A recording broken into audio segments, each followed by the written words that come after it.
بسم اللہ الرحمن الرحیم. ڈیئر اسٹوڈنٹس، السلام علیکم.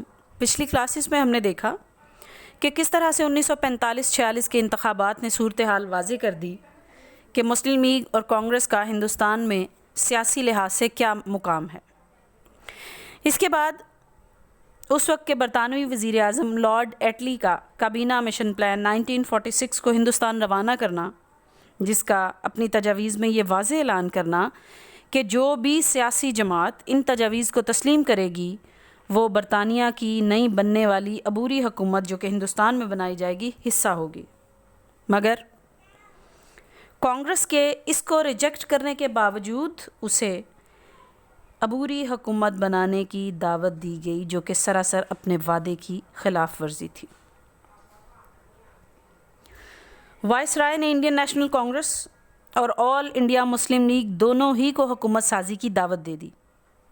اس موقع پر پنڈت نہرو، جس کا تعلق انڈین نیشنل کانگریس سے تھا، اسے وزیر اعظم کا عہدہ سونپ دیا گیا. اس پلان کے مطابق کانگریس اور مسلم لیگ نے بالترتیب 6 اور 5 وزراء کو نامزد کرنا تھا. کانگریس اپنی اکثریت کی وجہ سے 6 اور مسلم لیگ سیکنڈ لارجسٹ میجورٹی کی وجہ سے 5 وزراء کو نامزد کرے گی. پنڈت نہرو نے مسلم لیگ کو 5 ارکان نامزد کرنے کی دعوت دی. اس کے ساتھ ساتھ مسلم لیگ حکومت کی بدعہدی اور مایوسی سے سخت ناراض تھی. وائس رائے نے مسلم لیگ کو عبوری حکومت میں شامل ہونے کے لیے کہا، لیکن مسلم لیگ نے اس موقع پر اپنی ناراضگی کا اظہار کرتے ہوئے کہا کہ ہم اس عبوری حکومت کا حصہ صرف اس لیے بن رہے ہیں کیونکہ مسلم لیگ جانتی تھی اور مسلم لیگ کونسل کے اجلاس میں اس بات کو زیر بحث لایا گیا کہ اگر اس موقع پر مسلم لیگ حکومت سے ناراض ہو گئی اور وہ حکومت کا حصہ نہ بنی تو 1937 اور 1939 کی کانگریسی وزارتوں کا ری پلے پھر سے شروع ہو جائے گا. ڈیئر اسٹوڈنٹس، ہم نے مسلم لیگ کی وجوہات میں اس کے بارے میں پڑھا تھا کہ 1937 کے انتخابات میں جب کانگریس برسر اقتدار آئی تو اس نے کوئی ایسا حربہ نہیں چھوڑا جو مسلمانوں پر ظلم و ستم ڈھانے کے لیے استعمال نہ کیا گیا ہو. اسی دور میں مسلمانوں کے لیے بہت سے ایسے مسائل پیدا کیے گئے کہ مسلمان یہ سوچنے لگے کہ اس ملک سے ہجرت کر دی جائے. یہی وجہ ہے کہ مسلمان دوبارہ سے ان زیادتیوں کا نشانہ نہیں بننا چاہتے تھے. یہ بات بھی نظر آ رہی تھی کہ انگریز ہندوستان چھوڑنے والے ہیں اور اگر ایسے حالات میں کانگریس کو حکومت بنانے کی اجازت دے دی جائے اور ان کی اجارہ داری، ان کی منوپلی اگر گورنمنٹ کے اوپر قائم ہو گئی تو آنے والے وقت میں مسلمانوں کے لیے مزید مسائل پیدا ہو جائیں گے. ان تمام حکومتی زیادتیوں کے باوجود وائس رائے کی اس دعوت کو قبول کر لیا گیا کہ مسلم لیگ بھی اس عبوری حکومت کا، اس انٹرم گورنمنٹ کا حصہ ہوگی. قائد اعظم نے وائس رائے کے ساتھ بات چیت کے بعد اسے تعاون پر آمادگی کا اظہار کیا. یوم راست اقدام کا فیصلہ بھی واپس لے لیا گیا. مسلم لیگ نے عبوری حکومت میں شریک ہو کر اپنا کردار ادا کرنے کا اعلان کر دیا.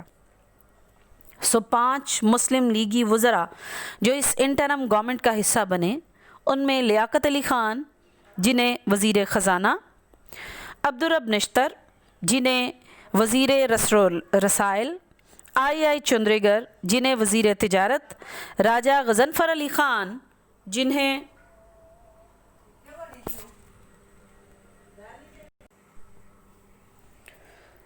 آئی چندریگر، ابراہیم اسماعیل چندریگر کو وزیر تجارت، راجہ غضنفر علی خان کو وزارت صحت اور جوگندر ناتھ منڈل کو وزارت قانون دی گئی.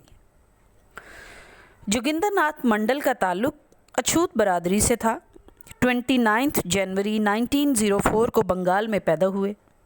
5 اکتوبر 1968 کو مغربی بنگال میں آپ کی وفات ہوئی.